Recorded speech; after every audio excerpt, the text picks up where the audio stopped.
Good evening, my people. How is everybody doing? Welcome back to EMGM Sports. It's me, your boy Enzo, the realest in the game. Hope everyone is doing well. Back for episode 7 of the Ringside replay. Like I told you, man, every Monday, 10 p.m. Slightly late, a bit late, but we're here nevertheless. Better late than never, eh? Better late than never, man. How's everyone doing, man? I'm going to wait for a few more people to join the live, then we're going to crack on, man. Quite a few things to discuss on tonight's episode. You know what I mean? There's a lot to talk about. If you got any questions, just drop it live on the chat. Hold on, let me remove this EMGM Sports logo. Let me put the ringside. Hold on, so remove EMGM Sports. There you go. That's the new logo there, man. The Ringside Replay logo, man. Let me know. What do you think of that logo? I had to get a separate logo for this show, man. You know what I mean? It's on EMGM Sports, but it's a separate show in it. So I wanna treat it like its own entity. I was actually thinking about, you know what I was thinking about? I was thinking about doing a separate YouTube channel for the Ringside Replay. What do you guys think? Let me know, guys and girls. What do you guys think? Do a separate channel for the Ringside Replay or just keep it all under one umbrella, EMGM Sports? I think I want to keep it under one umbrella for now, man. Let this channel grow first and then we'll think about branching out later on in the future. But how's everyone doing, though? Everyone good? If you got any questions, drop your comments in the chat, obviously, as we get on.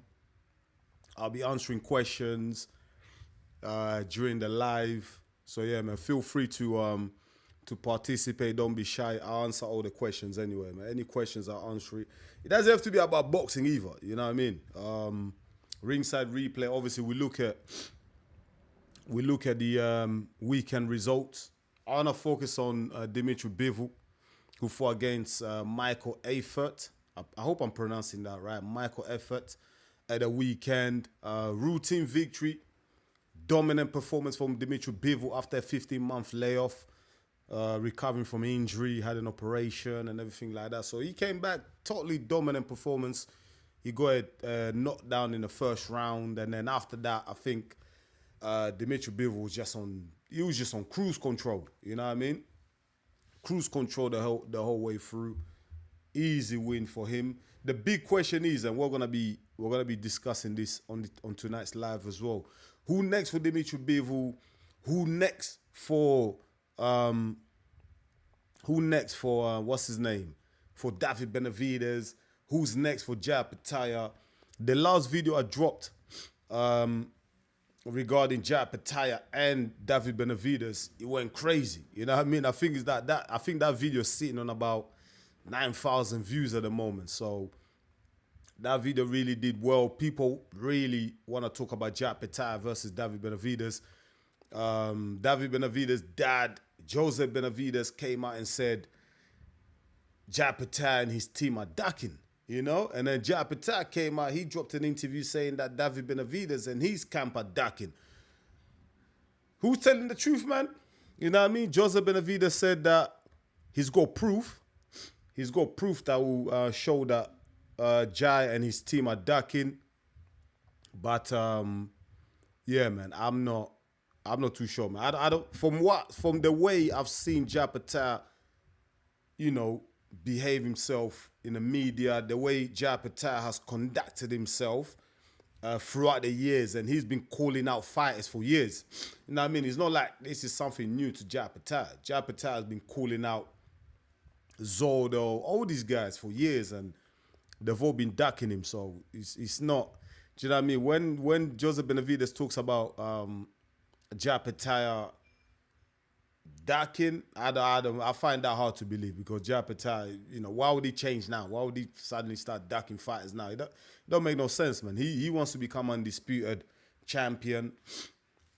And, you know, he doesn't really care who he fights. You know, he's just after those belts. You know what I mean? I don't think he discriminates at all. So I don't really believe Joseph Benavidez, man, until he drops the evidence. If he drops the evidence, you know, to show that, yo, Opetaia and his camp don't want to fight, they're ducking the smoke, then yeah, man, then we have a different conversation. But for now, nah, I don't believe Opetaia is ducking anybody. So we're gonna talk about that, and yeah, man, a lot more, man. I'm gonna be here for the next hour, so I'm gonna be here until 11 p.m. UK time. So it should be a great one, and yeah, man, your participation is welcome. Drop your questions down. Any other news that you got, let's talk about it, man. Let's all break it down. These shows for you, my people. Every Monday, the Ringside replay, 10 p.m. right here with your boy Enzo, the realest in the game. Now, before I get started on the main body of the show, let's see some of the latest news, breaking news, whatever you want to call it, or any other news in the world of boxing, and then I want to read some of your comments as well. Man, I've got hay fever, flu, whatever you call it, man. It's annoying. So excuse me if I have to blow my nose during the live, but it's got to be done, man. Or if I sneeze. Very annoying. Let's look at boxing news. Anthony Joshua, I think they had a press conference today, innit? Anthony Joshua and Christian Prenga. That fight takes place on the 25th of July, I believe. Yeah, he is, in it, 25th of July. Yeah, that fight, 25th of July. Is it a dangerous fight? Man, Christian Prenga, man. I don't know, man. Joshua should win this fight, innit? Like, if Joshua doesn't win this fight, he's done, mate. He is done, mate. He can forget it, man. If he can't beat Christian Prenga, who is a mid-tier fighter, man, at best. I'm going to be honest, man. Eddie Hearn calls Anthony Joshua's return one of the great comebacks. Mate, I feel like, listen, I'm a big Anthony Joshua fan. Like, you know what I mean? Everything Joshua's done for boxing, British boxing, in the last 15 years has been incredible. But I don't think Joshua will ever get to the top. You know what I mean? Because the competition now has really leveled up. Like, you got the Moses Thomas, Caballao, Dubois. Man, even Fabio Wardley, man. Fabio Wardley, with that right hand, I would say Anthony Joshua is a better boxer than Fabio Wardley. But if Wardley was to land a big shot on Joshua, can Joshua get back up if he gets knocked down? That's the thing. Joshua hasn't really got great powers of recovery. Like, do you know what I mean? His recovery is terrible. He's one of the worst ones in the heavyweight division. If you compare him to like a Dubois, if you compare him to a Tyson Fury, even Deontay Wilder, man. Deontay Wilder has been knocked down so many times, and he gets back up. But Anthony Joshua, once you start knocking him down, like he struggles to recover, man. So I don't know about this comeback thing, man. You know what I mean? Like, the pathway to another title for Anthony Joshua, it is looking very, very dangerous, man. Like, just thinking about some of the fighters that Joshua will have to go through to become champion again. It's dangerous, man. There's nothing just but dangerous fights for Anthony Joshua. Like, he's got Mosai Toma on the way. He's got Dubois, Wardley. He's got Caballao. He's got Hergovic. He's got Sanchez. Tyson Fury has to go through, mate. All dangerous fights. All dangerous fights, man. Like, after this Prenga fight, is Tyson Fury possibly, do you know what I mean? Probably that's the next fight, end of the year. But that would be the big fight, and that's the one that all of us want to see. Richard Torres, rebuild or cut bait. Yeah, Richard Torres, man. Richard Torres just had the wrong goddamn game plan against Frank Sanchez, man. You know what I mean? He just had the wrong game plan, man. Tommy Fury, who is he fighting? Some bodybuilder, ain't it? Oh, man, these guys are jokers, man. I can't take Tommy Fury serious. Eddie Hearn confirmed talks for new Queensbury versus Matchroom 7v7 event. That would be good. the last time these two guys done a 5v5 matchroom got spanked, innit? Queensbury absolutely mopped the floor with Matchroom, innit? They won every single fight on that card. David Benavidez nears free agency, says Sean Zittel. Obviously, we're going to talk about David Benavidez as well. We're going to talk about David Benavidez. He's with PBC at the moment, but he's nearing free agency. Will David Benavidez sign with Zuffa Boxing? I mean, he has been criticizing Zuffa Boxing, but will he now, after free agency? I don't know how many fights he's got left on that contract with PBC, but would he sign with Zuffa Boxing if they offer him the bag, like the big bag? Would he sign? Maybe. Maybe. Who knows? Who knows, man? Excuse me, my people. I'm just going to blow my nose, man. I got a bad flu. One sec. Mate. Sorry, man. The hay fever out here in the UK is terrible.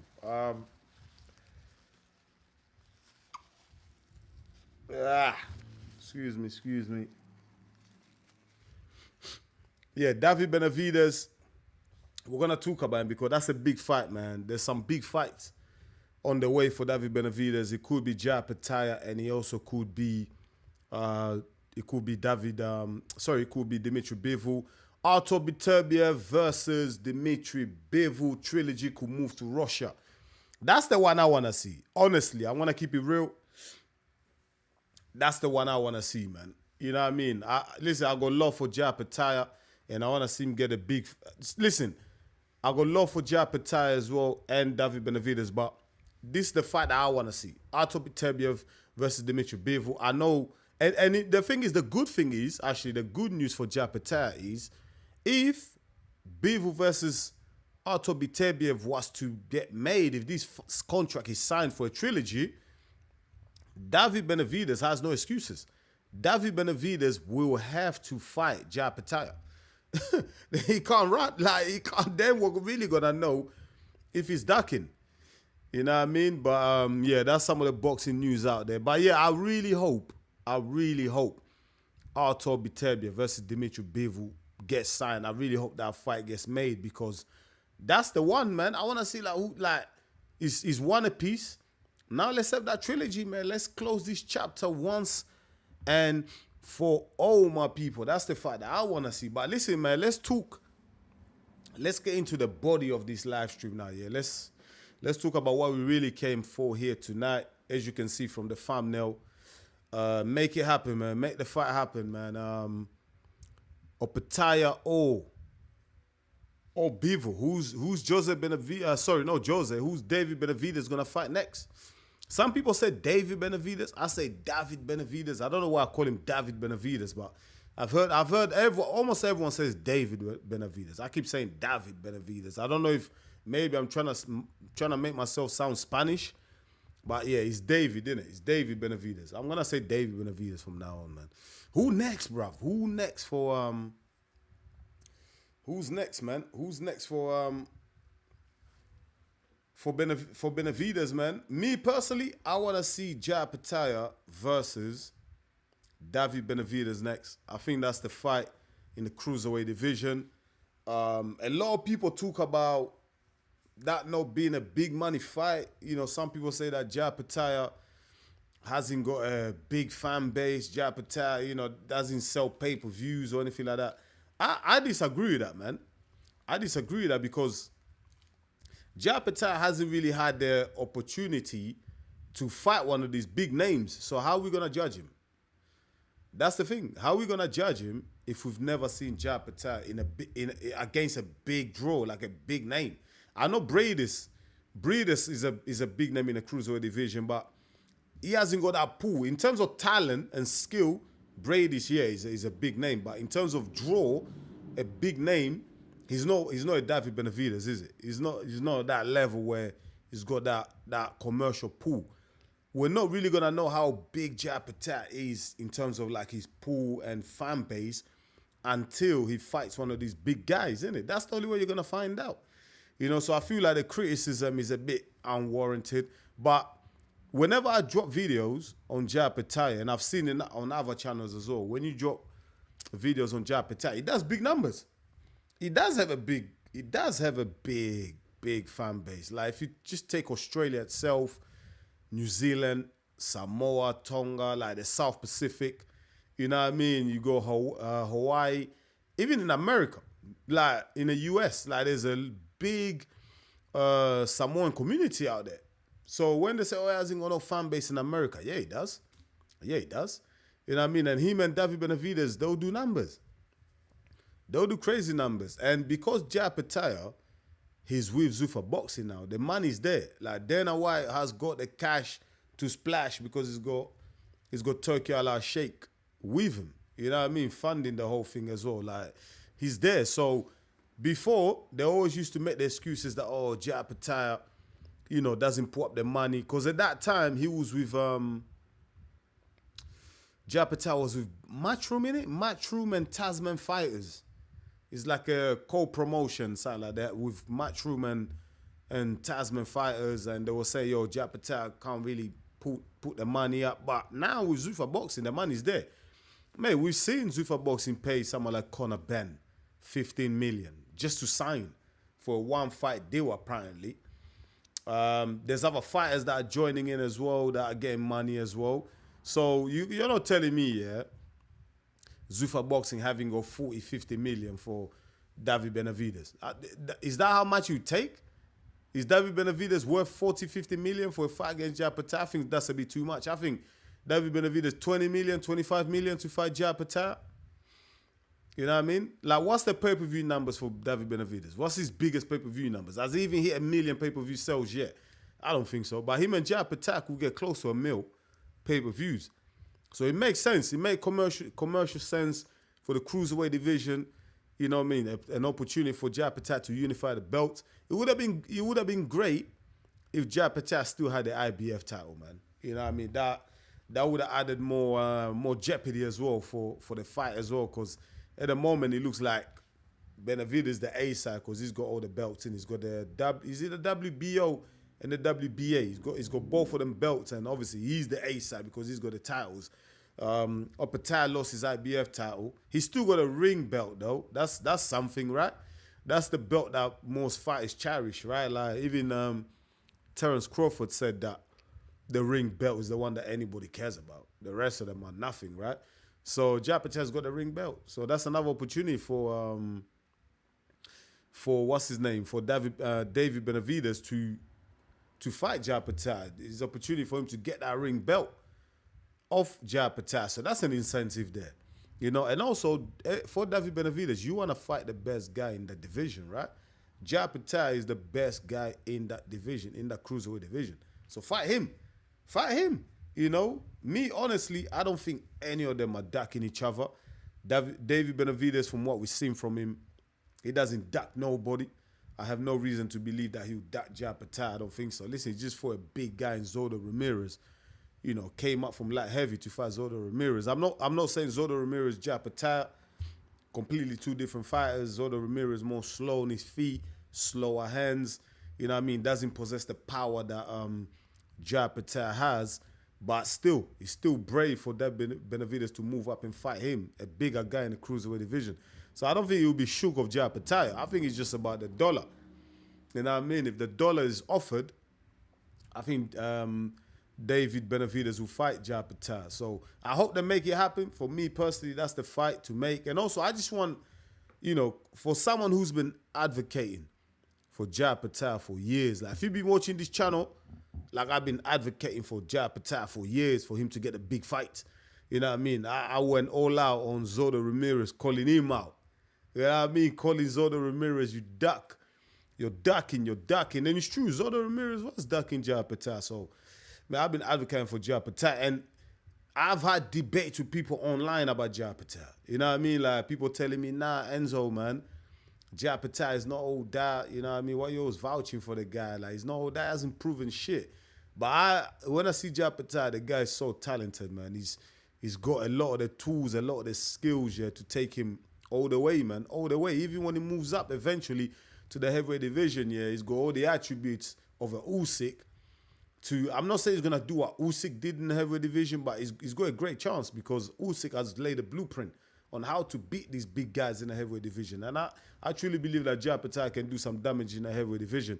I just want to see him finally get the opportunity that he truly deserves. I want to see him be in those big fights because for so long, he's been calling out Zordo, he's been calling out Badu Jax, and these guys have not been interested in fighting him. He's had to take the gimmick fights, you know what I mean? The Sin Caras, the Claudio Squillo, you know what I mean? Who's the next guy? Glanton. Brendan Glanton, the last guy that he fought. He's had to take on these mid-tier fighters because no one else wants to fight him. The big names in the division don't want to fight him. So he's had to take these fights to stay busy, you know what I mean? He can't just sit on his couch and not fight. He has to fight. He has to defend his mandatories, and that's exactly what he's been doing. But when you do that, you don't really get to cross over. You know what I mean? You don't really get to grow your brand, you know, the way he wants to do it. You know what I mean? Jai Opetaia just wants to fight, just wants to prove that he's the best. But because no one else wants to fight him, the big names always making up excuses. He can't really fulfill his goals. You know what I mean? So I feel for the guy, but I really hope that now he gets those opportunities. Now he gets that big fight against David Benavidez because the guy back and forth, both camps accusing each other of ducking, but I don't believe any of them are ducking, but it's creating a bit of friction, a bit of heat. People are talking about it, and hopefully at the end of all these, something can materialize from it. Do you know what I mean? From all this back and forth, we can get a fight signed. You know what I mean? We can get an announcement. David Benavidez versus Jai Opetaia. That would be big. That would be massive. And hopefully, Zuffa Boxing and the other sanctioning bodies, I haven't heard anything, but I hope behind the scenes, they've had some type of deal. You know what I mean? I hope that there's talks ongoing, you know, on how to like just get through their differences. Because some, like we know the WBC, the IBF, they don't recognize the Zuffa Boxing organization, the belt, whatever. They don't recognize them. And the Zuffa Boxing, they're going through this Ali Act, trying to amend it. It's a mess. But I just feel like we need to see a compromise from all sides, come together and let these fighters have the fights. You know, because Zuffa Boxing are signing some big guys as well, some big names. And those fighters that are signing to Zuffa Boxing, they're taking a risk. Because, you know, you might not be able to fight for the other belt. So I really hope something gets sorted where all the fighters on Zuffa Boxing can fight for the other sanctioning body and their belt. I really hope something gets sorted. You know what I mean? But let me know in the chat, man. What you guys think of this whole situation, man? I think things are going to become a bit more clearer once Dmitry Bivol decides what he wants to do. You know, after that dominating performance against Michael Eifert, whatever the guy's called, at the weekend in Russia, it's now in the hands of Dmitry Bivol. Like, Dmitry Bivol can really clear a lot of this mess that's happening in the light heavyweight division and in the cruiserweight division. If Dmitry Bivol decides to have a trilogy against Artur Beterbiev, then hey, David Benavidez now has to fight Jai Opetaia. There'll be no excuses, boy. There'll be no excuses. You're gonna have to fight Jai Opetaia. Because who else you gonna fight? What? You're gonna go down to the light heavyweight and fight who? Fight who? I don't know. Callum Smith? I think Callum Smith, he's the mandatory for Dmitry Bivol, I believe. One of his belts, the WBO or something like that. If Dmitry Bivol doesn't fight Callum Smith, I think Callum Smith fights Joshua Boati for the title. So I really hope Bivol decides to fight Artur Beterbiev. That way, David Benavidez has no excuses. He's gonna have to fight Jai Opetaia. That's the next big fight for him. If he doesn't fight Jai Opetaia, then he's ducked, innit? Clearly, he's ducked. But listen, man, I've been trying to get these. I have been trying to get some answers from all sides involved. I have tried to get in contact with both camps. I tried to get in contact with Joseph Benavidez because I wanted to see the proof. Because he done an interview talking about he's got the proof that he's been in touch with Jai Opetaia's team and they don't want the smoke. I reached out to him. I said, yo, come on the channel. Come on the channel, Unc. Let's have an interview. Show us the proof. He hasn't got back to me yet. I haven't heard back from him yet, so I don't know, man. We'll see, man. If he does get back to me, I'll come on here and I'll inform you guys straight away if I can get an interview with him. I've reached out to the Opetaia camp as well. I haven't heard anything from them. It would be great. Listen, man, I don't mind playing the, what do you call it? What do they call him? Mediator. You know what I mean? I'll be the mediator, man. I'll be the guy in the middle. Do you know what I mean? Both guys, both camps, whoever wants to, like, listen, it doesn't have to be the fighters. It doesn't have to be David Benavidez. It doesn't have to be Opetaia, man. We can get a manager. We can get Joseph Benavidez here. We can get the managers on the channel. Like, yo, let's go. Let's talk about this shit. Like, who is ducking who? Let's do this shit. You know what I mean? So if anyone's watching, you know, send this message to Opetaia's team, David Benavidez' team. Listen, tell them Enzo the realest in the game will play the mediator. Like, listen, come on this channel. You guys can talk smack. Like, here, there's no censorship, man. Here, we keep it real all the way. We keep it 1,100, man. So, any of them guys on their teams, if you want to represent your fighter, if you got something to say, if you believe that your guy's not ducking and it's the other camp ducking, feel free. Come on here. Do you know what I mean? Like, come on here. Come true. And, yeah, man, you guys can have your little back and forth. I'll just be watching. I'll ask the questions. You guys can just go through, you know what I mean? A lot of the time, these fighters want to go to these big commercial, you know, these traditional radio stations and, you know, the traditional broadcasters and stuff. A lot of the time they're censored, man. You know what I mean? They can't say certain shit on those channels. But me here, listen, here, like, anything goes, man. You know what I mean? So, yeah, man, all of them can come through. Any of them can come through. Listen, I'm always up for that smoke. I'm always up for that smoke, man. Don't matter. But let me read some of your comments anyway, man. Let me read. I've spoken enough. I've spoken quite a lot. Let me read some of your comments. Triple S M1999. Shout out to Triple S M1999. We say, my guy. We say, man.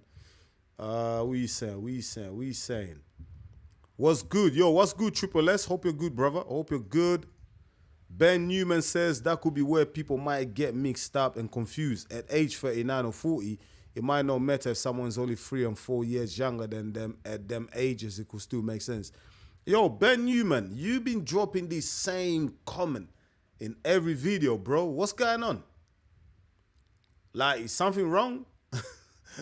I've seen you drop this same comment in every single video, bro.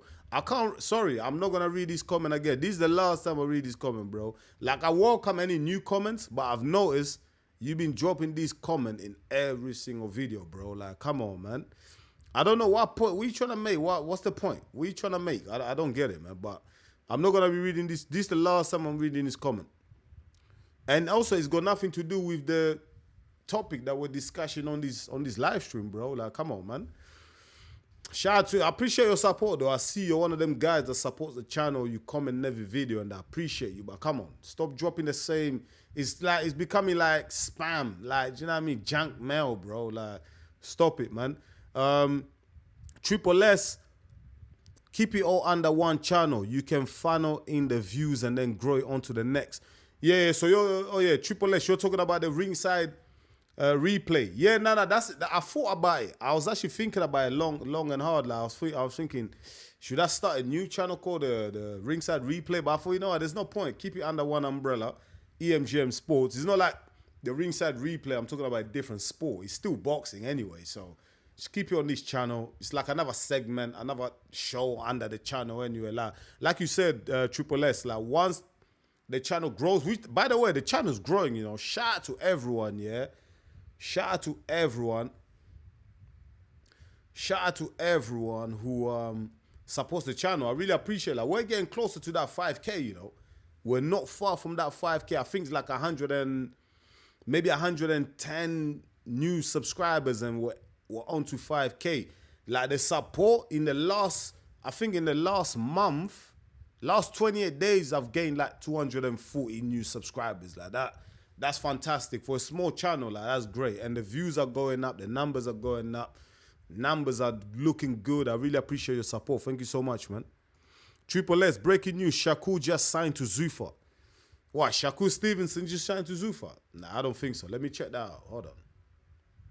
I haven't heard that. Shakur Stevenson signed to Zuffa. I don't think so, mate. Let me research. Let me check that out, my people. Let me see. I don't think so. Shakur Stevenson.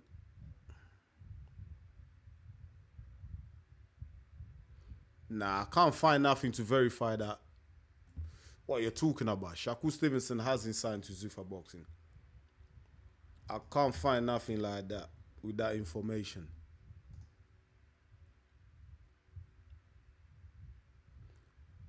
Okay, let me see. There is some breaking news. Yahoo Sports.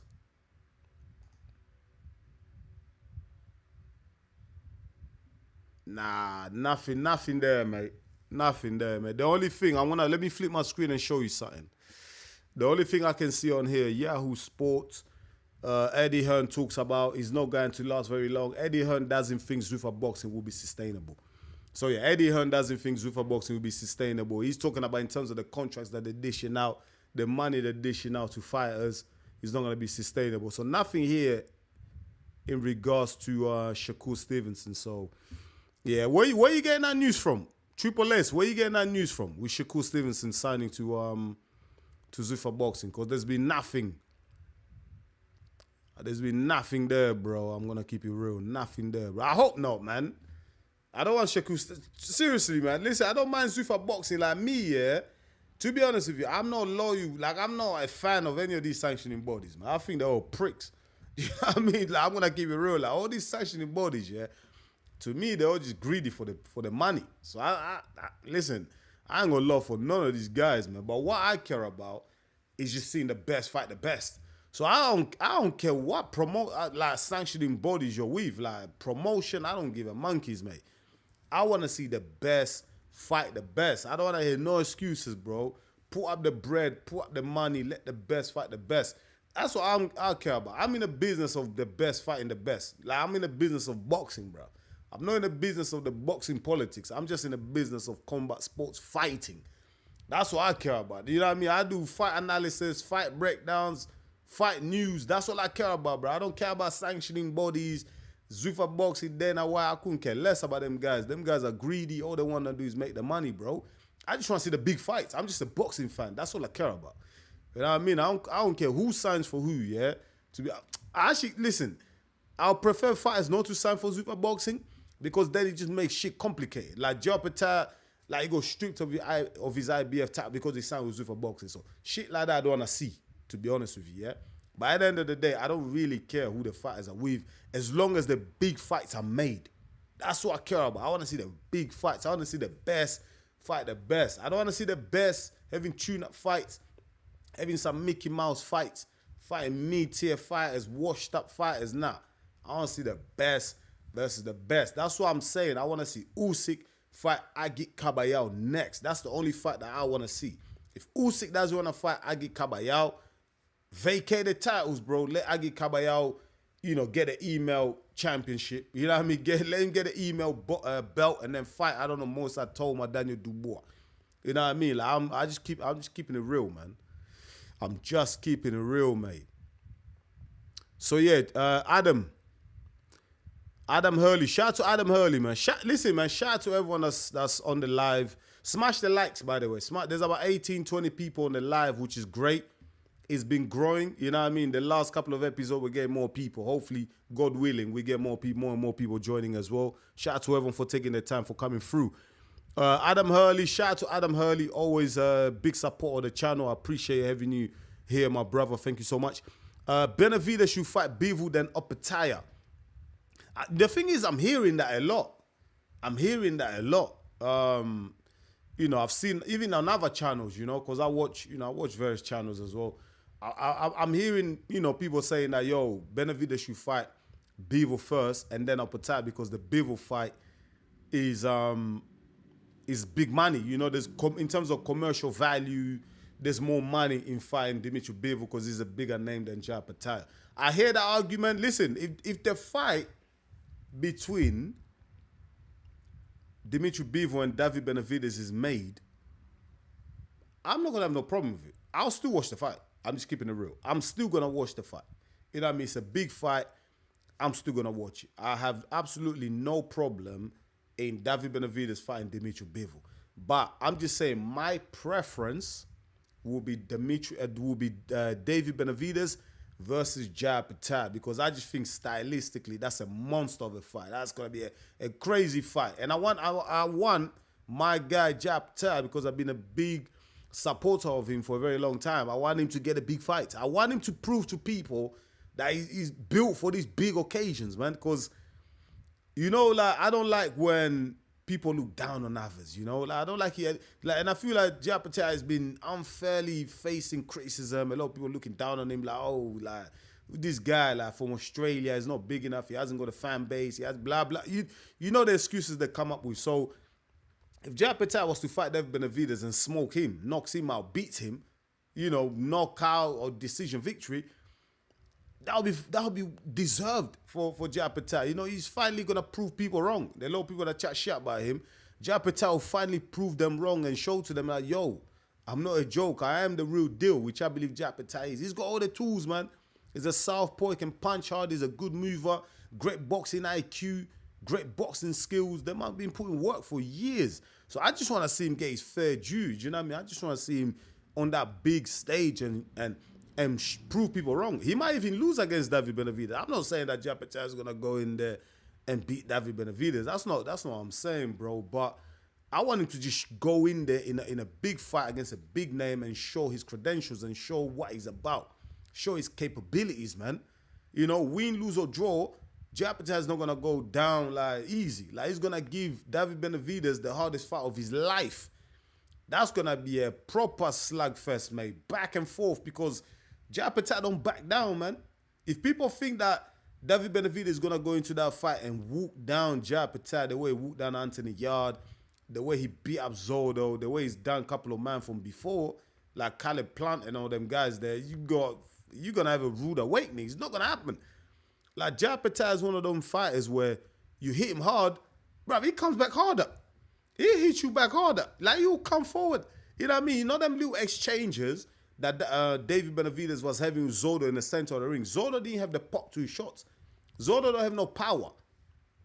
Do you know what I mean? So Benavidez was able to take some of those blows, yeah, and still stay in the pocket and trade. Mate, against Opetaia, you don't want to do that, because the guy punches hard, bro.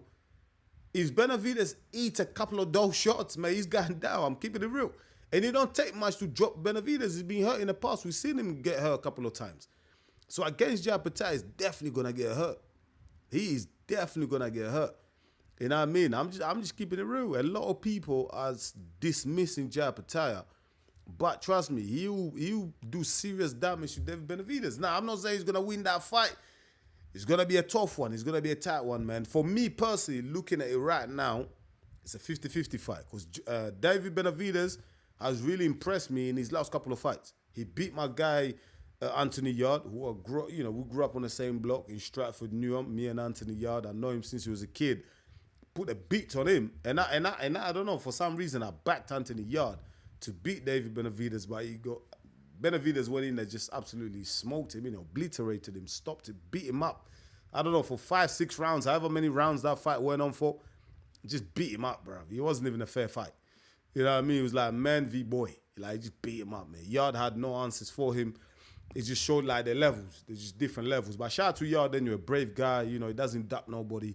He's always there. He's fair game. He goes in there and gives his best. But he's just not at that level. But shout out to him for even getting in the ring in the first place and changing his life around and making money for his family, man. So respect to him. But Opetaia is not Zordo. He's not Anthony Yard. He's not them other guys that Benavidez can go in and bully. Opetaia he won't stand for that. He'll go all out. That's why I want that fight to happen. If that fight happens to be after Dmitry Bivol versus David Benavidez, then yeah, cool. But it's a risk, innit? That's the thing. It's a risk, innit? Like, Adam, the way you're saying it, oh, David Benavidez can go fight Dmitry Bivol and then fight Opetaia next. What happens if he loses against Dmitry Bivol? If David Benavidez loses against Dmitry Bivol, yeah, he'll still have the cruiserweight titles, but you know what I mean? A fight against Opetaia, he'll lose a lot of weight. You know what I mean? Like, you just got beaten by Dmitry Bivol. Now you're coming back up to the cruiserweight division to fight Opetaia. Look, Opetaia will still take the fight. You still, because he wants those belts. He doesn't care. Whoever's holding those belts, he'll fight them. But commercially, he's not going to have the same impact. That fight won't sell as much. You know what I mean? It won't sell as much because David Benavidez right now is undefeated.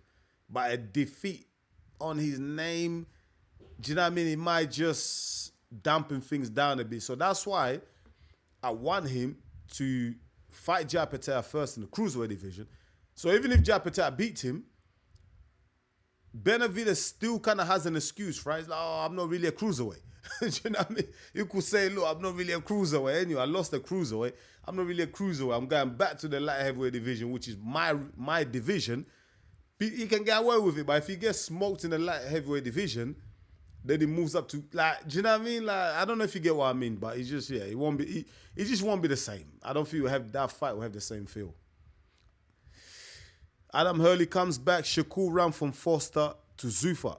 I haven't seen that news yet. I'm still searching for it. Adam.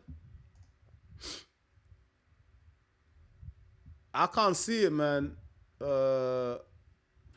Yeah, I can't see nothing with Shakur Stevenson signing with Zuffa. There was something. Yeah, there was something like a couple of weeks ago about, these rumors about Shakur Stevenson signing to Zuffa. Hold on. I'm seeing something on Facebook. Breaking news, Eddie Hearn says Shakur Stevenson has signed with Zuffa. Zuffa is paying these guys 5 times more than anyone else will pay them. Who are you going to put Shakur in the with? So this, I'm reading this. This was 35 minutes ago. 35 minutes ago. Let me go on Twitter, maybe on X, whatever it's called these days. Maybe I can find something here. So, yes, there is something here. Let me see if I can. Hold on. Let me share my screen with you. So, no, Shakur signed with Zuffa, so that'll be him moving forward. But I just don't know who they're going to put him in with, because you see Zuffa are paying it like as a business. So, Eddie Hearn has confirmed that 5 times more than anybody Shakur else. Stevenson has signed with Zuffa. Wow, this is crazy. Breaking news, my people. Breaking news, man. Shakur Stevenson has signed with Zuffa. That's crazy.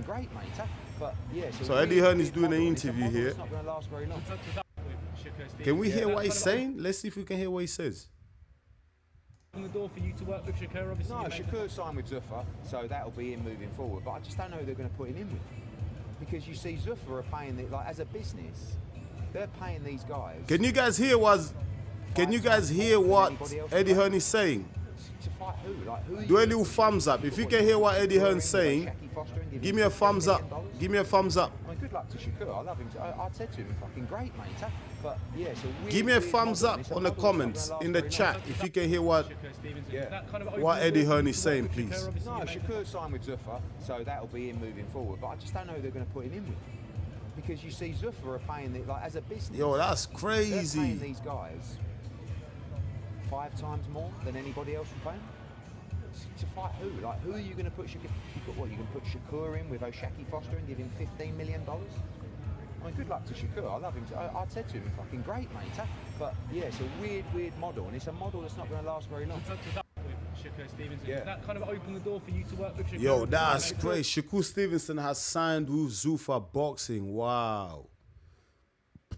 That's crazy. Who's he going to fight at Zuffa, though? Who's over there at Zuffa for Shakur Stevenson to fight against? That makes no sense, bro. Like, who's at Zuffa for Shakur Stevenson to fight against? That's actually crazy. Yeah, man. Shakur Stevenson has signed with Zuffa Boxing, you know. Mate, Zuffa Boxing must be offering crazy money over there, mate. That must be some crazy money. Yo, why is Zuffa Boxing signing me, bro? Oh, it's Zuffa Boxing. Dana White, come and sign me, bro. I'll be your content creator. Man, if you're giving out the bread, if you're gonna pay that much money, Zuffa Boxing might as well come and sign me.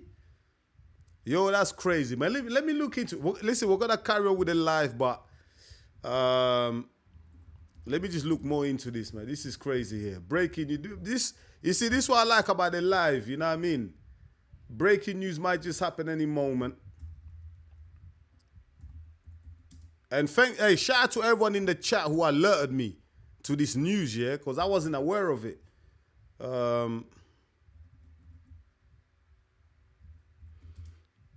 Hold on, Conor Benn, innit? Conor Benn is with bloody Zuffa, innit? Mate, what does this tell us about Zuffa and their plans, mate? If they can get, that's a big name. Like Shakur Stevenson, that's a bigger name than Conor Benn.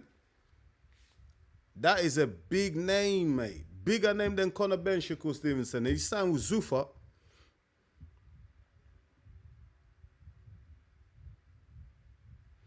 And people are saying that, I think I saw it in the chat, Shakur Stevenson signing with Zuffa Boxing because he's running away from Foster. Foster wanted the weekend.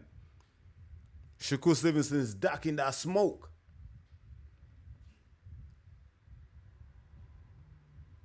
Yeah, that's crazy, man. Yeah, it looks like yeah. Mate, Eddie Hearn has confirmed the news, so that means he is happening, innit? For Eddie Hearn to confirm the news, that means Shakur Stevenson has signed with Zuffa Boxing. But yeah, that's nuts. Yeah, I'm looking at it now. A lot of outlets are confirming this. In the last hour or two. Yeah, that's crazy.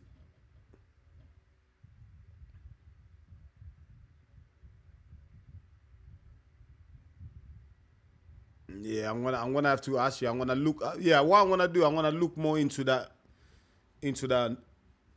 breaking news, and yeah, try and gather a bit more information on it, and then I'm probably gonna drop a video on it tomorrow.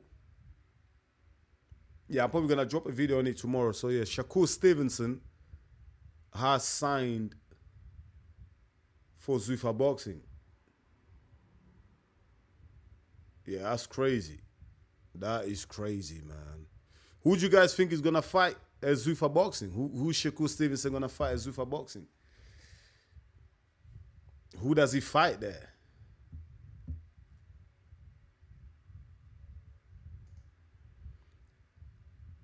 I can't believe this, man. Shakur Stevenson has actually signed for Zuffa Boxing, mate. Hold on, let me just flip my screen again. Eddie Hearn has confirmed it. Various other outlets are also reporting this, that Shakur Stevenson has signed for Zuffa Boxing, as you can see here. For anyone joining the chat, I'm just going to play a video of Eddie Hearn confirming the news that Shakur Stevenson has signed with Zuffa Boxing. Because you see, Zuffa are paying, like, as a business, they're paying these guys 5 times more than anybody else will pay them. To fight who? Like, who are you going to put? You can put Shakur in with Oshaki Foster and give him $15 million? I mean, good luck to Shakur. I love him. I said to him, fucking great, mate. But yeah, it's a weird model, and it's a model that's not going to last very long. Shakur Stevenson. Yeah. Does that kind of open the door for you to work with Shakur? Obviously, no, Shakur signed with Zuffa, so that'll be him moving forward. But I just don't know who they're going to put him in with. Because you see, Zuffa are paying, like, as a business, they're paying these guys 5 times more than anybody else will pay them. To fight who? Like, who are you going to put? You can put Shakur in with Oshaki Foster and give him $15 million? I mean, good luck to Shakur. I love him. I said to him, fucking great, mate. But yeah, it's a weird model, and it's a model that's not going to last very long. Shakur Stevenson. Yeah. That is it, man. If you just joined the live, that is it, man. Eddie Hearn confirms that Shakur Stevenson has signed with Zuffa Boxing. Eddie Hearn has also said that Zuffa Boxing are paying fighters 5 times more. That's a lot, man. I mean, you can't compete with that. I mean, listen, we already know, yeah, Turkey Al Sheikh is behind Zuffa Boxing. Do you know what I mean? They're all connected. You know what I mean? If you connect the dots, they're all connected. Turkey's definitely behind it. He's funding this. I don't think Dana White and none of them guys have that type of bread. But they are attracting these fighters. If they're going to be dishing out these type of bread and money, you know, fighters are going to go to them. At the end of the day, these fighters have short careers, isn't it? Like, if the money's there for them, they're going to go. And Shakur Stevenson, yo, that's a big steal. That's big money. You know, that's a big move for Zuffa Boxing to get a big name like that, like a Shakur Stevenson, you know what I mean? Yeah, he's one of the top guys in boxing right now. That's a big name, big statement. They already got Conor Ben. They've got a couple of more fighters. And what's this going to do, yeah? You know, that's going to grab the attention of the other fighters. You know what I mean? Like, you know, so don't be surprised if David Benavidez in the next, you know, next 12 months signs with Zuffa. Don't be surprised if other big names, you know, in boxing sign with Zuffa, you know. But the thing is this sustainable? Eddie Hearn is saying that, you know, Zuffa Boxing is not sustainable. Like, the way they're conducting business at the moment, they won't be able to sustain it when you keep paying fighters 5 times the amount, whatever, you know, the other promoters are willing to offer these fighters. But I'm sure Dana White and his team, they've got a plan. Do you know what I mean? They've got a long-term plan in place. I think they want to sign these big names so that then they're able to sign other, not big names, but like prospects, sign them up and then build them up to be big names. So that way can grow their brand. I think they're kind of playing the long game. Me personally, I never believed that Zuffa Boxing will be able to do this. I never thought they'll be able to attract the big fighters like this, like these type of names. But they are, because they've got the funds, they've got the money, so they can attract fighters like this. But let me know in the chat, man. Let me know in the comments what you guys think about these breaking news. Shakur Stevenson signing with Zuffa Boxing. Some people are saying that he signed with Zuffa Boxing to duck Foster because that was the next fight for him. I wonder, when these guys are signing for Zuffa Boxing, I really hope they're not making the same mistake that Jai Opetaia did. You know, because Jai Opetaia moved to Zuffa Boxing, signed the deal. I'm sure before he signed, they had talks about whether he'll be able to fight for the other belts, the other sanctioning bodies. We saw what happened. When he fought against Brendan Glanton, he was stripped of the IBF title. Although it was after the fight, because the IBF didn't like the idea that their belt was playing second fiddle to the Zuffa belt. And I've heard that the WBO and the WBA have teamed up to go against Zuffa Boxing and what they're doing in terms of trying to amend the Ali Act. So there's a lot of shit going on behind the scenes. You know, Shakur Stevenson, signing with Zuffa Boxing, will he be able to fight for titles against fighters with the other sanctioning bodies, the WBC, WBA, IBF, WBO? Can he still fight for those titles? Is he going to get stripped? I think he's got the WBC title, isn't it, Shakur Stevenson, when he beat Teofimo Lopez. Is he going to get stripped by the WBC? Because the WBC and Zuffa Boxing don't get along at all. You know, so there's a lot of questions now. There's a lot of question marks on what happens with Shakur Stevenson going forward now that he's signed with Zuffa Boxing. For me, listen, this is a money move, isn't it, for Shakur Stevenson? Like, if they're offering him 5 times the amount that Matchroom or PBC or Queensbury Promotions or Golden Boy or, you know, who else is there? What's the other promotions? Whatever the other promotions are, forgot the names from the top of my head. If they're offering, Zuffa Boxing are offering 5 times more the amount, I mean, can you really blame these fighters for signing? But I just hope they're reading the contract, because Dana White is not the type of guy that you can trust. I really hope that these fighters are reading the small prints in this contract, because Dana White, we've seen him trap fighters, you know, in the UFC. We've seen how he conducts himself, you know, how he kind of destroys fighters' careers in the UFC. And Zuffa Boxing, the whole model is structured based on the UFC. That's how it's structured. The Zuffa Boxing model is based on the UFC. So these fighters have to be careful. I really hope that when they're signing these contracts, their lawyers are combing through them and they don't put themselves in a situation where in 24 months they can't get out of the contracts, and then they're trapped, and then they can't fight. You know what I mean? I just feel like I agree with Eddie Hearn. It's not going to be sustainable what Zuffa Boxing are doing. Long term, it's not going to be sustainable. I think Dana White and Zuffa Boxing and the people who run it, they understand that it's not going to be sustainable. They're just doing this in the short term to attract the big names, to grow their brand, and then they're probably going to do whatever. They're going to create a league, try and probably push aside. They have a sanctioning body. So, mate, there's going to be a civil war in boxing, man. If these people don't sit down and talk to each other, there's going to be a civil war. But, yeah, man, Shakur Stevenson, breaking news. As I'm doing the live stream, breaking news, Shakur Stevenson has signed with Zuffa Boxing. Crazy, but there's going to be more developments on this story. And once I get all the information, I'm going to drop another video on it. But just quick breaking news, Shakur Stevenson has signed with Zuffa Boxing. Another big name added to Zuffa Boxing. I believe Conor Ben's already there. A couple of other fighters are there. Jai Opetaia, Callum Smith. Is it Callum Smith? No, not Callum Smith. CBS. Chris Billam Smith is there as well. Probably other fighters as well. Who's next, man? David Benavidez. You know what I mean? Who's next? Maybe even, what's his name? My son, Alexander Usyk, Mordecai Toma, mate. They're just poaching these fighters, and it's crazy, man. Like, Eddie Hearn and all these other promoters like Bob Arum, Queensbury Promotions, Uncle, what's his name? Frank Warren, Oscar De La Hoya, all these guys, you gotta wake up, man. Al Heyman, PBC, you guys gotta wake up and do something about it, man, because Zuffa Boxing are just poaching your fighters, man. They're taking your fighters, so yeah, you guys have to wake up and do something about it before it's too late. But listen, I understand where Eddie Hearn is coming from. Like, when it comes to the money, they just can't compete with Zuffa Boxing. You know what I mean? You can't go against Turkey Al Sheikh. These guys got more money than God. Like some people say, man, they got so much money, endless money, mate. They can keep spending, no boundaries, mate. So it's hard to compete against these guys. But yeah, man, I feel for Eddie Hearn, man. He's lost another big fighter, Shakur Stevenson, to Dana White, man. It's crazy. But let me know your thoughts in the comments, my people. I would really appreciate it, man. Thank you so much. Thank you so much. But let's move on anyway. Let's carry on with the questionings. Leave your questions. I want to catch up. I'm running slightly behind.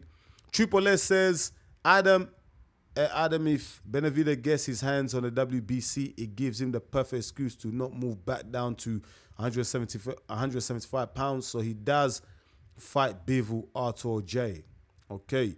Adam Hurley, Benavidez doesn't really do around ducking guys. Benavidez doesn't duck nobody, man.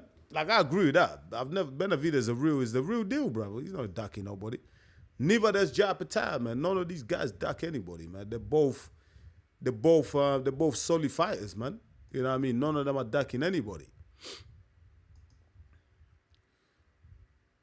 I definitely agree with that. That's for sure. The Grand Chief Tane. I hope I'm not messing up your name, man. I hope I've read it right. The Grand Chief Tane says Jai was supposed to fight Mikhailian, but WBC ordered Mikhailian to fight Benavidez instead. Okay, it's Mikhailian, yeah. He's the WBC title holder, innit? In the cruiserweight division. But is that the fight, though? Is Benavidez ain't going to take that fight, man. Actually, you know what? Benavidez might just do that. Because at the moment, the IBF title is vacant in the cruiserweight division because Jai Opetaia was stripped of it. So that's vacant. They've ordered them Mikhailian versus Benavidez. Benavidez wins that fight, innit? Let's keep it real, man. He wins that fight. But then I heard Mikhailian, he called out Jai Opetaia, innit, for a fight. He wants that smoke with Jai Opetaia. I mean, that's refreshing, innit, to see a champion calling out another fight with no title. You know what I mean? He's not ducking the smoke. He wants all that smoke with Jai Opetaia. So let him have it, man. Let Opetaia fight for the WBC. But the WBC won't sanction that fight. The WBC don't like Opetaia. They don't. It's not that they don't like Opetaia. They don't like Dana White and Zuffa Boxing. They've got beef with Zuffa Boxing. So the WBC ain't gonna let the title, go to Zuffa Boxing. It's not gonna happen. So, unless they make a deal and them guys talk out behind the scenes, I don't see Opetaia fighting for the WBC title anytime soon until everything is sorted out. The Grand Chief Tane comes back, the belt away from Jay. Yep. Triple S, my first question is, why would David petition for the fight now? What do you mean by that? Why would David petition for the fight now? What do you mean? What, the Bivol fight or the Opetaia fight? He hasn't petitioned for it. Sorry, I'm a bit late. I'm reading these questions, but I'm late. I'm catching up. Sorry, my people. Some of these questions were asked like over an hour ago. Sorry, I'm just catching up. Sorry. The Grand Chief Tane says, so the Benavidez fight will be for undisputed? Well, which fight though? Which Benavidez fight? The Bivol versus Benavidez?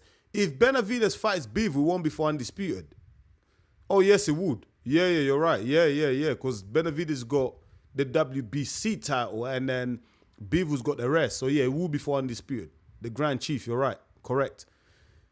Adam Hurley says, so if Benavidez gets the fight, would still be for undisputed. If Benavidez fights Bivol, it will be for undisputed because Bivol has the other 3 belts. So it will be for undisputed. Triple S, my first question is, what, mate, I saw you said that was your first question. How many times you going to have first question, mate? My first question is, why would David Benavidez petition for this fight now? He could have waited for the winner of No versus Jai and gets the fight regardless. If they duck, he can petition then and force them to fight. Yeah, true, you're right, bro. Yep. Adam Hurley, doesn't seem like David ducking if he's staying a cruiserweight.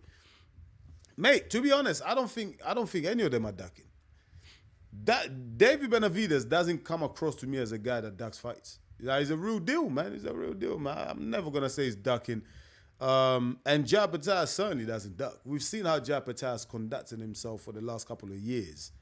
He's never ducked nobody, and he's not gonna do it now. He just wants to win the belts, man. I've seen so many interviews with Opetaia, when he's calling out a lot of these fighters, and he's always talking about the belts, man. He's like, yo, it's not personal. I just care about the belts. It doesn't matter who's holding the belt. I just want to fight for the belt. That's it. And David Benavidez, from what he's done in the last few years, we know he ain't ducking. He ain't ducking nobody. So both guys are warriors. The Mexican Monster, the Samoan Beast, both guys who get in that ring and absolutely tear your head off. It just comes down to what the purse is, how much money we're talking here. You know what I mean? If the valuation for David Benavidez can be met, he'll take the fight. You know what I mean? He'll take the fight. Adam Hurley, if it was a strange move by Benavidez, though. Triple S comes back. Adam Benavidez petitioned this fight smells of duck because David would have got a shot at unifying no matter what. If not, he could have petitioned the fight, then forced the champ to fight. Yep. Adam Hurley comes back where it would seem his next move after No will be Opetaia. The Grand Chief Stain comes back. Bivol will never fight. Bivol will never fight Beterbiev again. He'll fight Callum Smith next. Yeah, I hear you. You know what? Callum Smith is the mandatory. He's the mandatory for the WBO title. Bivol's WBO title. And I think the WBO have ordered that fight. But it's still decision for Dmitry Bivol. I think, they might give him a little, because he's just defended, innit, against Michael Eifert. He's just defended his title. So they might give him a voluntary defense next. You know what I mean? They might just give him a voluntary defense next. So he could fight at Benavidez or he could fight Beterbiev. Or if he doesn't, I think I read somewhere, I'm just going to find it. Hold on. I think I did read somewhere that stated that Dmitry Bivol might have to vacate. Like if he doesn't fight, if he doesn't fight against Callum Smith, he'll have to vacate. Hold on, I think it was the ring. I think I read it on the ring. Let me flip my screen for you people, man. Yeah, I think I read it on the ring as well. Let's see what they're saying here. I'm sure all of you can see what's on the screen as well. Yeah, he says the title's here. The big decisions await Bivol. That's the title. That's the headlines. Yeah, it's this bit here that I want to read, where I've just highlighted in blue. Bivol now has to weigh his options, which include fulfilling his WBO obligation and facing mandatory challenger and interim title holder Callum Smith, or vacating the title. You read that. So Bivol's obligations is to defend his mandatory challenger, Callum Smith, or vacate the title, much like he did last year with his WBC crown, instead of moving forward with an ordered fight against David Benavidez before his looming surgery. Bivol appears inclined to entertain the idea of a rubber match against Artur Beterbiev or an undisputed title fight against WBC holder David Benavidez. The WBO already made it clear before this weekend that the winner would have to give Smith, the Ring Magazine #2 ranked player, at 175 pounds, the next crack at the crown. So it's a sticky situation for Bivol here. It's a very sticky situation for Dmitry Bivol, because from this article here, what they're saying is Bivol either vacates the WBO title or he fights Callum Smith, who's the interim title holder with the WBO. So it looks like that's the next fight for Dmitry Bivol at 175 pounds. Now, the WBO will strip Dmitry Bivol if he doesn't defend his title, which then will mean Callum Smith will run it back against Joshua Boati for that WBO title. That's what's going to happen. And he says here, this bit here, he says, Bivol appears inclined to entertain an idea of a rubber match against Artur Beterbiev. So Bivol doesn't want to fight Artur Beterbiev. He's inclined. I mean, listen, this is not Bivol saying himself, but from this article, they're suggesting that Bivol appears inclined for a rubber match against Artur Beterbiev. But obviously, because Beterbiev hasn't got no belt. The reason why Beterbiev hasn't got no belt is because Bivol won it off him for undisputed, and they were meant to do a trilogy straight after, but, you know, Bivol held it up. And then eventually he was forced to vacate the WBC title, which then went to David Benavidez. And also, Bivol doesn't want, he's inclined for a WBC undisputed title fight against David Benavidez. So, mate, the way things are looking, is that Bivol will have to fight. He's gonna have to fight Callum Smith. Let me just read this last bit here. This is a quote from Eddie Hearn speaking to The Ring. Eddie Hearn went on to say, "It was great to see Bivol back. You saw him sort of take his time. I feel like he probably could have got an effort out of there, but great to bank the rounds after a very long period out with injury. And now Bivol has been ordered to fight Callum Smith, who's got to get his shot. If Bivol does not choose to fight Beterbiev or Benavidez, then it'll be Callum versus Joshua Boati. So if Bivol does choose to fight Beterbiev or Benavidez, then it will be Callum versus Joshua Boati to run it back for the world title, which will be a massive fight." I did say that, right? So Dmitry Bivol,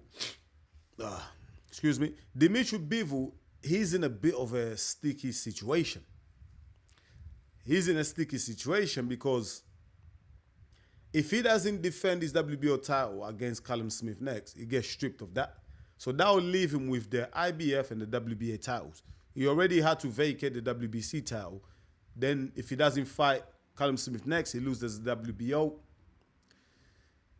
Oh, man, it's a tough one for Bivol, man. Or he fights Artur Beterbiev. That's a rubber match anyway. There's no titles on the line there. It's just for the fans. That'll be for the purists, isn't it? That'll be for the fans. for all of us that want to see that trilogy. I really want to see that trilogy. I would have preferred to see that trilogy when Bivol still had all the titles, when he's still undisputed. So that fight could be for undisputed again. But unfortunately, I don't think we're going to see that again now that the belts have been scattered. And also, Bivol doesn't really want to fight Benavidez either. So it's looking like, from reading the article, it's looking like Bivol will be fighting Callum Smith next. And looking at all those fights, Beterbiev, Benavidez, I think Callum Smith, no disrespect to Callum Smith, he's a world-class fighter. He's been world champion as well. But I think that Callum Smith is the easier of the other fights. Callum Smith is the easier fight if you compare him to Beterbiev and if you compare him to David Benavidez. So I think Dmitry Bivol will probably go in against Callum Smith to defend his WBO. And then after that, we might see Callum Smith face up against, not Callum Smith, sorry. We might see Dmitry Bivol fight against David Benavidez for undisputed. What a fight that would be. That would be crazy. David Benavidez is chasing that anyway, so that might happen. But yeah, that's the news on Dmitry Bivol. Triple S says, okay, Adam, David can fight Jay because PBC and Zuffa will not budge on their stances due to ties to their networks. Mate, Zuffa Boxing has just, threw a spanner to the works, innit? It's just made a mess of things, innit? So it's harder now to make these goddamn fights, man, with all these boxing politics that's going on between the sanctioning bodies, promoters, networks. As if it's not hard enough to make fights in the first place. Now it's even harder. So I really hope they come to a solution very soon, man. Because this is so annoying. Adam Hurley says, so you're saying Jai is not allowed to fight Benavidez? Mate, it depends on the sanctioning bodies, man. It depends, innit? We saw Jai Opetaia get stripped of the IBF title when he fought against Brandon Glanton. There's clearly beef going on between these sanctioning bodies. They don't like Zuffa. Zuffa don't like them. So they might not allow, like the WBO and the WBA, these are the belts that David Benavidez holds. They've teamed up to go against Zuffa Boxing. There's an article here. Let me see if I can find it for you. This is where I think it's going to be hard to make the David Benavidez versus Jai Opetaia fight, because the WBA and the WBO, these are two of the belts in the cruiserweight division that David Benavidez holds. They've teamed up to go against Zuffa Boxing because of the amendments they are trying to make to the Ali Act. So I think I've got the article here. WBA versus WBC against Zuffa Boxing. Okay. Let me see if I can pull up that article. I did read it somewhere. Oh no, it's not the. Is it the No, it's not the WBO and WBA. It's the. Let me flip my screen. I'm gonna show you what I'm reading. So I didn't read it from this website, but I did. I did read it here. So there we go. Yeah. So the WBO and the IBF form alliance to counter Zuffa Boxing. Mate, I can tell you from this, the other sanctioning bodies will probably join them. You know what I mean? They'll join them. The other sanctioning bodies will join them. The WBC will probably get involved as well, and the WBA will follow as well. They'll follow each other, mate. But this is it. So David Benavidez holds the WBO title. So you can forget about Jai Opetaia and David Benavidez defending his WBO title, because the WBO won't sanction that fight. Therefore, the belt won't be on the line. And the WBA, I suspect they're going to follow. They're going to follow as well. So reading that, it's hard now to see Jai Opetaia versus David Benavidez with all these boxing politics going on. For now, he's looking bleak. He's looking bleak, mate. Straight. Is it straight? Sorry, man. Straight L4D. All Benavidez WBC belts been handed to him. He hasn't earned any of them. A correct WBC champion. Nah, listen, to be fair to Benavidez, though, he wanted to fight Dmitry Bivol because he was the mandatory for the WBC title. I think he was the interim champ, innit? When he fought against David Morrell, he won the interim title, became the mandatory for Dmitry Bivol, but then Dmitry Bivol was injured. He got a surgery, so he had to vacate, and then they emailed the belt to they emailed it to him, to David Benavidez. But then after that, I think he defended it against Anthony Yard. So he has defended against Anthony Yard. I get what you mean, like he didn't win outright the belt from the champ, but it happens a lot in boxing, innit? Like Fabio Wardley didn't win the WBO title against Usyk. Usyk vacated and they emailed it to Fabio Wardley. So it happens. Daniel Dubois, it's happened over the years, like shit like this happened. But when the champion can't defend it, you know, he vacates or he gets stripped and they email it to the mandatory, you know what I mean? But you're only the champion until you defend the title anyway, man. You know what I mean? You're the champion once you defend that title at least once. Then you're the true champion, man.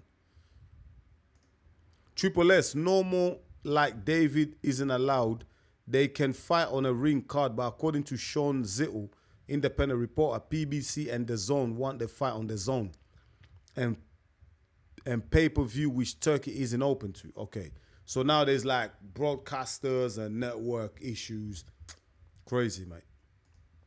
Triple S is back. If David fights Joe on a ring card, PBC will sue him for not fulfilling his contractual obligations. Yeah, PBC have the right to do that. And they got a contract, man. You know what I mean? You sign the contract, you got to read the contract, man. Yeah, PBC can therefore sue. Adam Hurley says, how long has David Benavidez been with PBC? I think he's been with them since the start, innit? Been with them for a while now, maybe 5 years or so, or something like that. Listen, don't take my answers gospel, but I think it's about a couple of years now, innit? Maybe 4 to 5 years. If I'm wrong, someone let me know in the chat, please. But I'm guessing 4 to 5 years. He's been with them for a while now.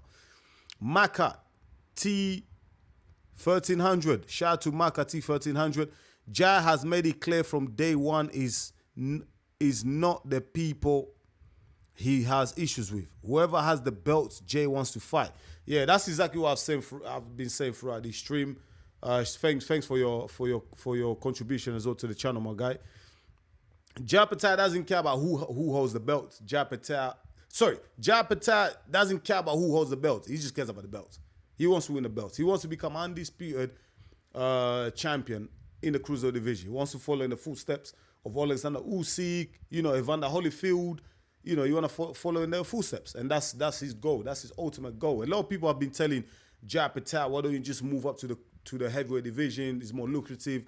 There's bigger names up there. There's more money for you, more opportunities in the heavyweight division. Stop wasting your time in a dead division like the cruiserweight division.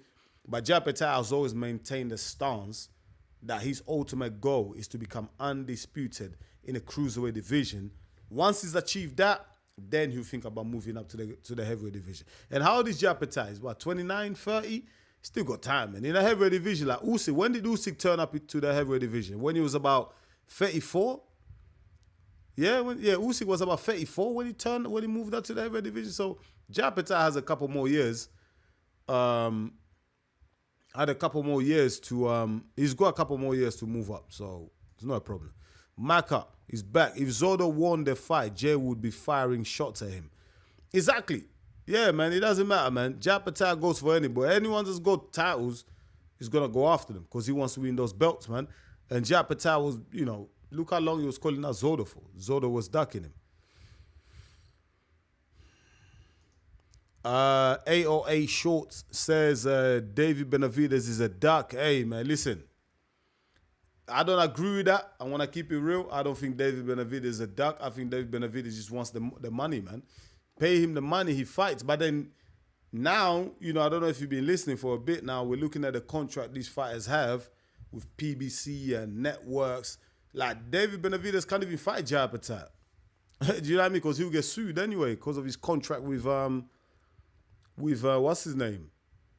With Zuffa Boxing. Because Zuffa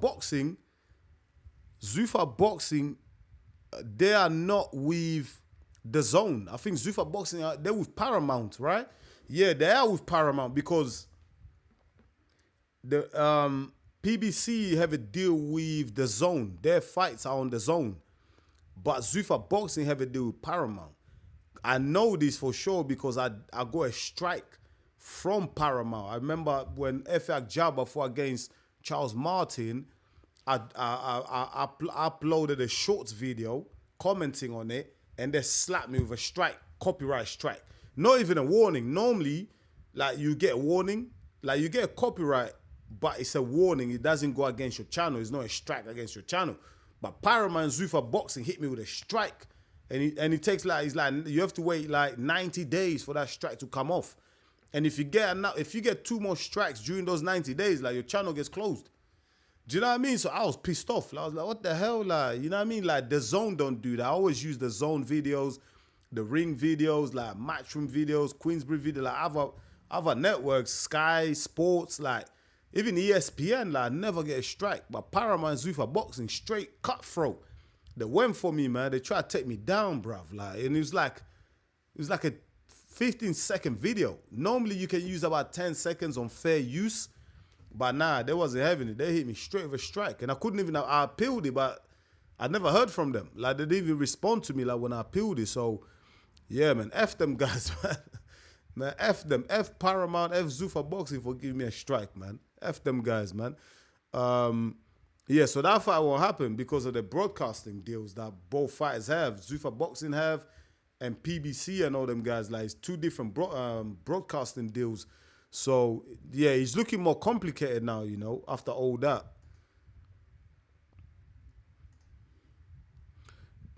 Triple AOA says David is terrified of the real monster, Opetaia. They're both monsters, isn't it? Opetaia, the Samoan monster. I call him the Samoan beast, though. And then the Mexican monster, David Benavidez. To keep it real, like I've been saying throughout the whole live stream, no one's shook of nobody. Opetaia is no shook of David Benavidez.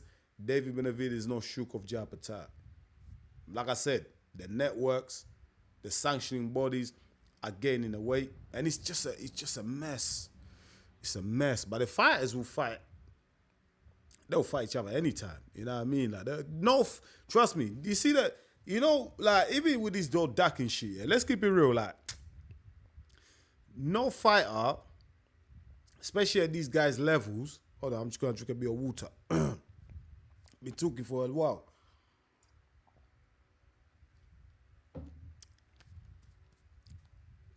Losing my voice. I've got another 10 minutes, guys, then I'm off. I've got work in the morning, man. I've got a 9 to 5 to go to in the morning, and YouTube doesn't pay enough, man. Keep subscribing, liking the videos, and watching all the videos. Hopefully, I'll be able to do this full-time soon, so I don't have to worry about what time I go to bed. So we can do a live stream for like 10 hours. I wouldn't mind it if YouTube was paying, you know what I mean? But yeah, just keep subscribing to the channel, share the link, share the videos, so that one day your boy Enzo, the realest in the game, will be able to do this full time. What was I saying? Just to go back to my point. Once these fighters make it to a certain level, nobody's really sugar nobody. Like, do you know what I mean? It's all about money, man. It just comes down to money. Like, how much money you're willing to pay me. Like, none of these guys are shook of nobody. Like, I'm just gonna keep it real. You know what I mean? They might duck each other for financial reasons, but they're not scared of each other. Like, they're not physically scared. Like, none of these guys are scared, man. If they are, you shouldn't be a fighter. You know what I mean? You can't. These elite guys who have championship belts and have won, you know, multiple weight divisions, they're not scared of nobody. It's just, if you pay them the money, then they'll take it. But they're not gonna risk the commercial value, which it is in boxing. There's that commercial value too to these fighters, yeah, the brand and the fan base. They're not gonna risk all of that, you know, for a fight that they don't believe is commercially viable for them. They're only gonna take it if it makes sense. They're gonna make the money. That way they can put everything on the line. They're not gonna put things on the line if the money ain't right. You know, for most fighters anyway. Some fighters don't give a shit. You know what I mean? Some fighters will fight anybody for any amount. And Opetaia is one of those guys, like, he'll fight anybody for any amount. You know, and like, he was willing to fight Chris Billam-Smith for free. You know, I believe he was offered a Chris Billam-Smith fight. I think they offered Chris the whole fight was $1 million. Obviously they had to share it, whatever. But Chris Billam-Smith came back and said, nah, he's not enough. I think they offered Chris Billam-Smith like 200 grand or something to fight Jai Opetaia. And Chris Billiam-Smith came back and said that's not enough money for him. So Jai Opetaia said, F it, take the $1 million.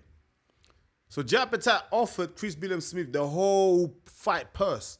Take the whole $1 million. You can take the whole $1 million. So basically, Jai Opetaia wasn't even going to get paid for that fight. He was willing to fight for free.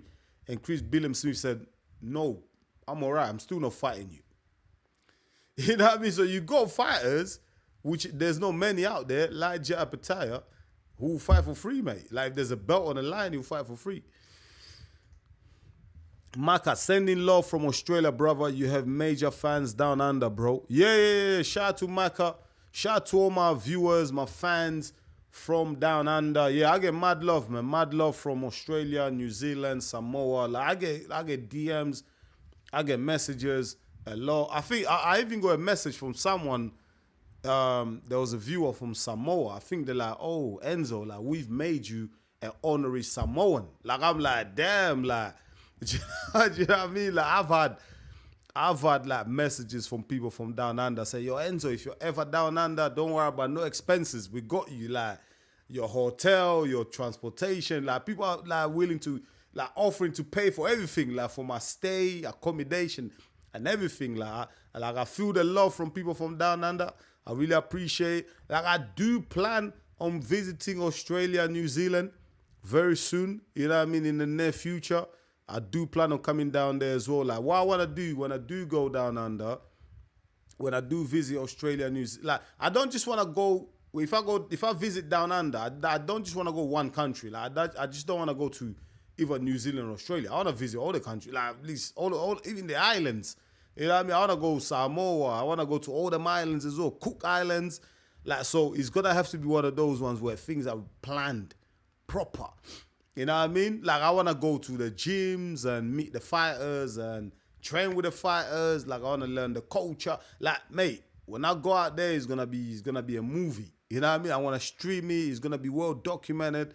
So that's going to come in the future. And I know I get love from people from down under. So I know everyone's going to have my back when I come down there. You know what I mean? I speak to a couple of managers and promoters. I've been chatting to them on the DMs. They're like, yo, Enzo, when you come through, like, we got you. Like, we'll get you access to the gyms. We'll get you access to the fighters. You know what I mean? Like we'll get you in there, you know, because I'm a big fan of Israel Adesanya. I'm a big fan of, like, all them guys, like the MMA fighters from New Zealand. What's it called? Dan Hooker. All them guys there, like, what's it? State kickboxing, whatever the gym is called. Like, I want to visit that. Like, I want to go train there. Like, so when I do visit down under, it's going to be like a little tour that I'm going to do. It's going to take me at least, like, I don't know, a month, 3 weeks. So I'm going to have to be there for like 3 to 4 weeks just to complete it. You know what I mean? I don't want to go for a week because there's so much things that I want to do. Is like, I'm going to have to go there and do things proper. You know what I mean? So if anyone wants to sponsor it,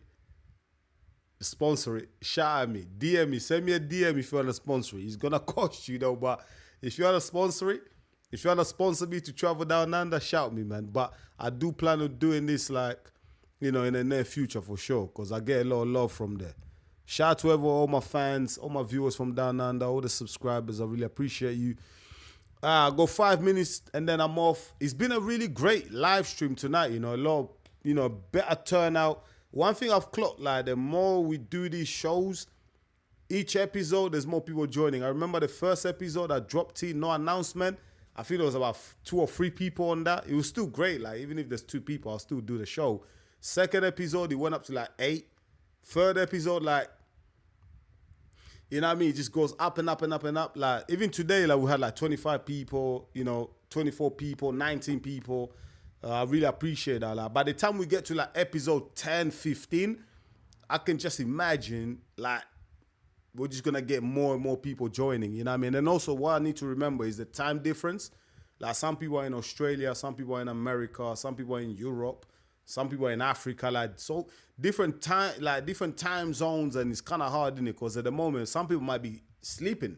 Some people might be at work. Like, the different times. So I appreciate everyone that just comes through and shows love to the channel. Like, I did want to do this show on Sundays, you know, like in the morning, like 10 a.m. on a Sunday, but not for now. Let's just keep it Monday, 10 p.m.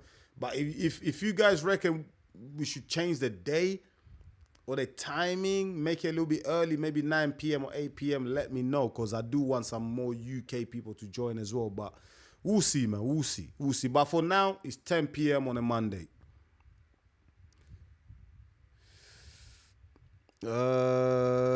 Ben Newman says, I have autism. I think that's why I sometimes say similar things.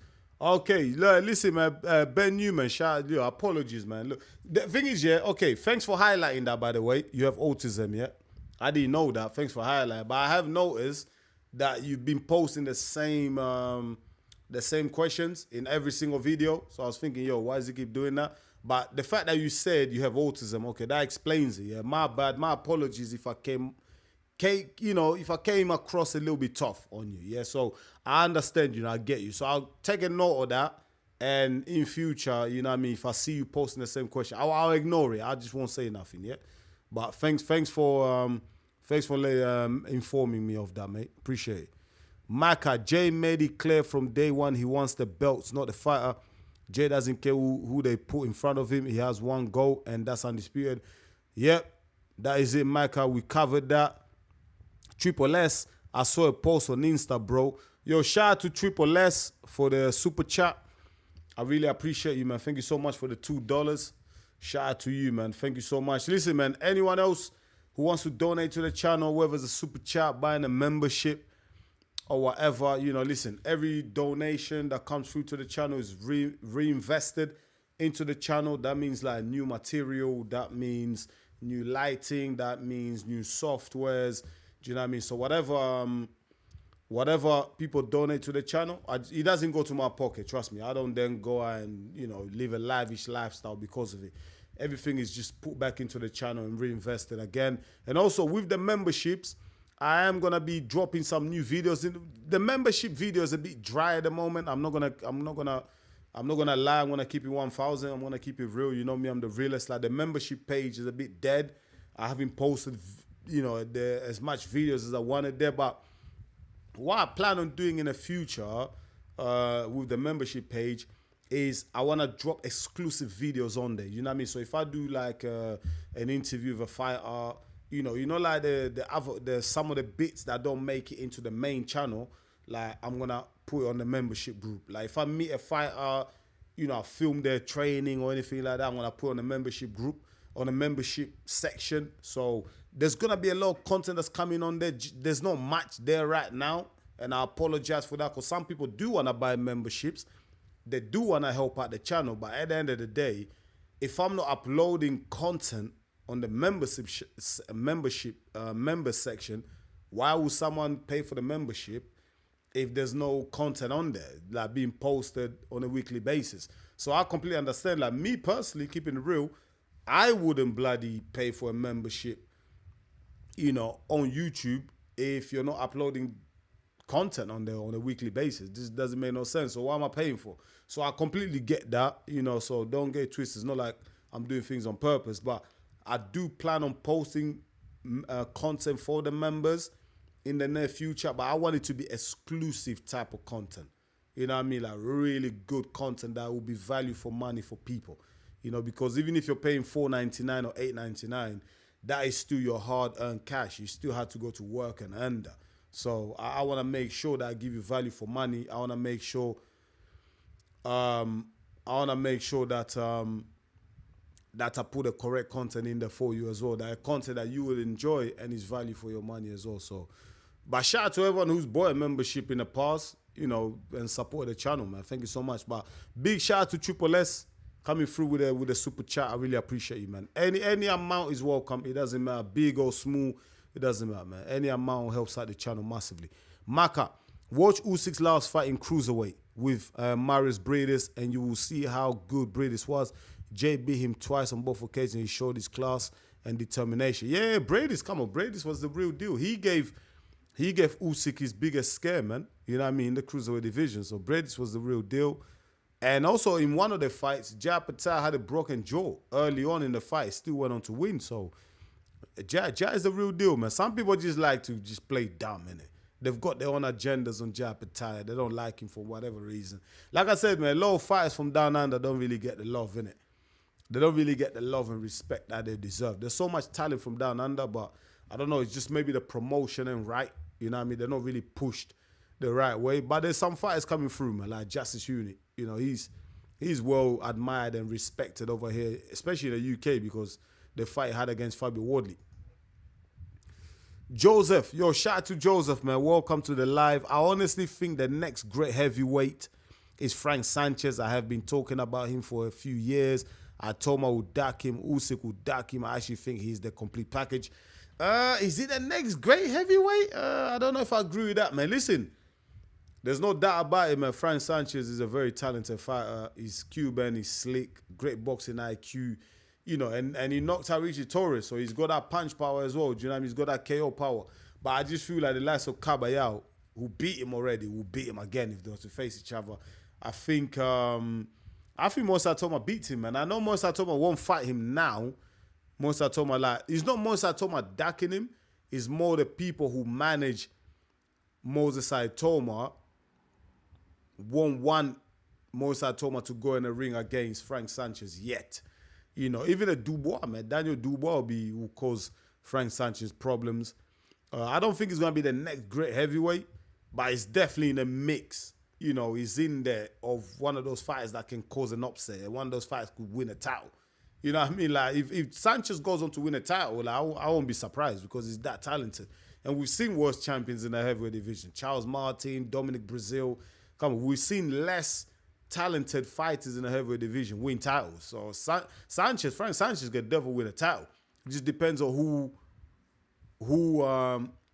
it just depends on who you put him up against for that title fight. But I think Moses beat him.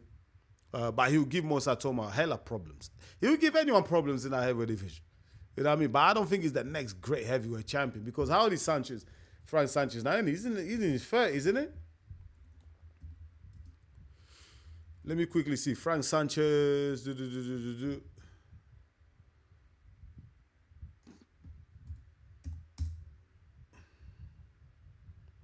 Frank Sanchez, 33 years old. Okay, still young. Still young for a heavyweight. Heavyweights can fight until 40, innit?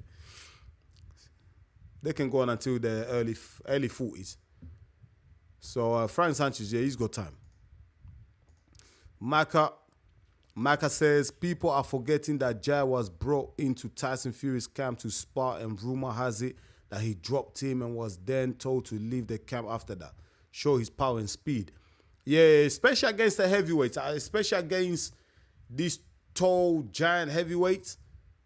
You know, Jai Opetaia have a lot of chance with them because Usyk has already shown in it. Like, the smaller heavyweights have the foot speed, they have the hand speed against these giants, and it's hard for them to close the distance and really put work on them. By the time they try to close the distance, the little guys already put all their combinations together and they've moved out of range. You know what I mean? Usyk has already proven that. So Jai Opetaia, I'm not surprised that he caused Tyson Fury problems. I haven't heard those stories, but I won't be surprised though. To be honest with you, it wouldn't surprise me. Okay, guys. Let me see what's next. Let me read one comment on the Shakur Stevenson. This move is not so much about getting Shakur fights with Zuffa fighters. It's to pressure the sanctioning bodies into sanctioning fights between traditional boxing versus Zuffa fighters. Okay, I get what you mean. I hear what you mean. Frank Fete says, bro, WBC has pulled their hand again and showed that cruiserweight WBC sanction corrupt, man. Oi, guys and girls, man, listen. Shout out to everyone who came through today on the live. I really appreciate it. I've been here for a while, I don't know, man. And now, almost 2 hours, man. Almost 2 hours, but yeah, shout out to everyone who came through and participated on the live. I really appreciate you. I'll be back again next Monday. Yeah, don't forget the Ringside replay is live every Monday from 10 p.m. UK time. You know, so I'm back next Monday. If you got any questions, the link, and I keep telling people this, the link is always out late Sunday. You know what I mean? Late Sunday, early morning Monday. The link is out, and you can drop your questions there in advance. You know what I mean? And if you miss the live, you can always replay the live and rewatch it. You know what I mean? It doesn't go nowhere. It stays there forever. But thank you so much for everyone who came through. Let me know, man. Let me know your thoughts and opinions on Shakur Stevenson signing with Zuffa Boxing. Breaking news. Shakur Stevenson has signed with Zuffa Boxing. Let me know your thoughts and your opinions in the comment section, my people. Is that a good move for Shakur Stevenson? You know what I mean? Like, he's now with Zuffa Boxing. They've paid him 5 times the amount Matchroom or any other promoter could have paid him. He's going to make the big bucks with Zuffa Boxing. But is that the right decision for his career? Are the WBC going to strip him of the WBC title? So many questions. So many questions we don't know. Oh, is Shakur Stevenson joining Zuffa Boxing because he's ducking Foster? Some people are saying that as well. Let me know your opinions and thoughts in the comments, my people. I would really appreciate it, man. Thank you so much for watching EMGM Sports. It's me, your boy Enzo, the realest in the game. I'll be back real soon with another one, my people, real soon. Until then, stay blessed, my people, man. Listen, like I said, I'll be back next Monday, 10 p.m. Put it on your calendars. Don't miss out. Today was a success. You know, a lot of people came through. I really appreciate it, man. Thank you so much, my people. Put it down in your diaries. 10 p.m. every Monday, the Ringside replay with your boy Enzo, the realest in the game. Yeah, shout out to everyone who came through. Listen, I'm gone. It's too late. Keep writing your comments. I might even reply back on the next video as well, man. Shout out to all of you. We discussed, who did we talk about?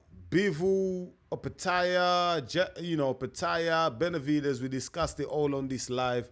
Shout out to everyone, man. Shout out to everyone who came through. I really appreciate it, man. Catch you next Monday on the next episode of the Ringside replay. That's going to be episode 8, man. Catch you on the next one, my people. Stay blessed. Peace. Oh, yeah. By the way, subscribe to the channel. Smash the likes. We're on the road to 5K. We only need 110 subscribers. 110 subscribers. That is not a lot. This month, we achieved 240 subscribers. So it's easy to get, man. Shout out to everyone, man. I'll catch you on the next one, my people. Peace out.